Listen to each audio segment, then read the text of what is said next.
अस्सलामु अलैकुम वरहमतुल्लाहि वबरकातुह। आज की चंद नसीहतें एक बाप की नसीहतें हैं अपनी बेटी को, जो नसीहतें आज हम आपके सामने बयान करेंगे। और ये नसीहतें एक बाप अपनी बेटी की शादी से चंद घंटे पहले, कुछ घंटे पहले उसको बता रहा है। फरमाया कि बेटी, अब तुम अपनी ससुराल चली जाओगी, वही तुम्हारा घर होगा, तुम्हारे सास ससुर ही तुम्हारे माँ बाप होंगे। इसलिए मैं तुम्हें चंद बातें बता रहा हूं, तुम उन बातों को कभी जिंदगी में मत भूलना।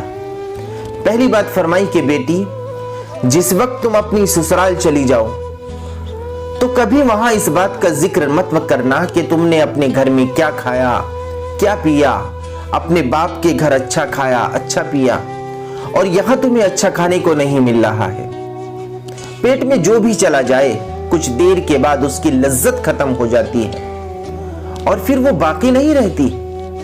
क्या अच्छा खाया क्या अच्छा पिया, कुछ भी बाकी नहीं रहता। तो इस बारे में तो तुम अपनी किसी भी ससुराल वाले से बहस मत करना। जो भी मिल जाए उस पर अल्लाह का शुक्र अदा करके उसको खा लेना।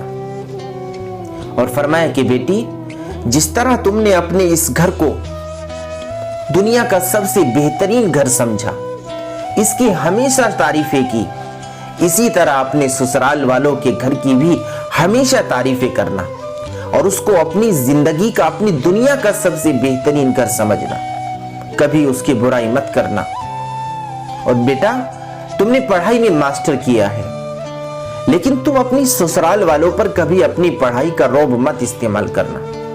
कभी उनको ये मत कहना कि मैं आपसे ज्यादा जानती हूं। बेटा, याद रखना कि बेशक वो अपने घर के मामले में तुमसे ज्यादा जानते हैं, इसलिए कि हर घर के अपने कुछ उसूल और ज़ाब्ते होते हैं।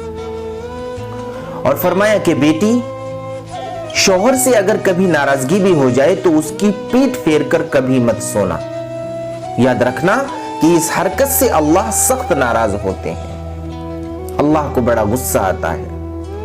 और अगर वो तुझसे कभी रूठ जाए और इस हद तक रूठ जाए कि तू उसे लाख बार मनाए वो फिर भी ना माने, तो फरमाया बेटी, उसको 1,00,000 बार और मनाना। लेकिन अगर कभी तुम उससे रूठ जाओ और वो तुम्हें मनाने पे आए तो बेटा पहली ही बार में मान जाना, पहली बार में मान जाना। और कभी अपने शौहर से किसी ऐसी चीज की डिमांड मत करना, कोई ऐसी चीज मत मांगना कि जो उसकी हैसियत से बढ़कर हो। उसकी मजबूरियों का एहसास करना, उसके जज्बात को समझना। कोई भी चीज उनसे बगैर इजाजत के इस्तेमाल मत करना, उनसे पहले पूछ लेना। और फरमाया बेटी, उस घर के तमाम अफराद, पूरे फैमिली मेंबर का एहतराम करना, उनका ख्याल रखना। जिस तरह तुम अपने इस घर का रखती हो, अपने भाई का, अपनी बहन का, तमाम फैमिली मेंबर का एहतराम करना और उनका हर एतबार से ख्याल रखना। और खास तौर से अपने सास ससुर का, इसलिए कि बेटा वो भी तुम्हारे माँ बाप हैं। हो सकता है कि शुरू में उनका मिजाज समझ में ना आए, उनकी बातें तुम्हें कुछ नागवार और कड़क मालूम हो, लेकिन बेटा ये भी याद रखना कि वो तुम्हारे शौहर के माँ बाप हैं।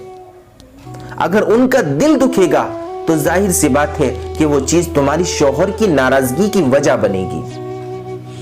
और अगर तुम उनकी नाफरमानी करोगी, उनकी बात को नहीं मानोगी या उन्हें किसी भी तरीके से तकलीफ पहुंचाओगी, तो याद रखना कि तुम अपनी शौहर की नजरों से गिर जाओगी। और फरमाया कि बेटी, मेरी कुछ ये नसीहतें हैं, इनको अपने दुपट्टे से बांध लेना। जिंदगी भर ना कभी तुम्हारा दुपट्टा सर से सरके और ये नसीहतें सरके। इन नसीहतों को अपनी जिंदगी का सबसे बेहतरीन जुज समझकर इन नसीहतों को अपनी जिंदगी में इस्तेमाल करना। हो सकता है ये चीजें तुम्हें सारी जिंदगी की खुशियां अता फरमा दे।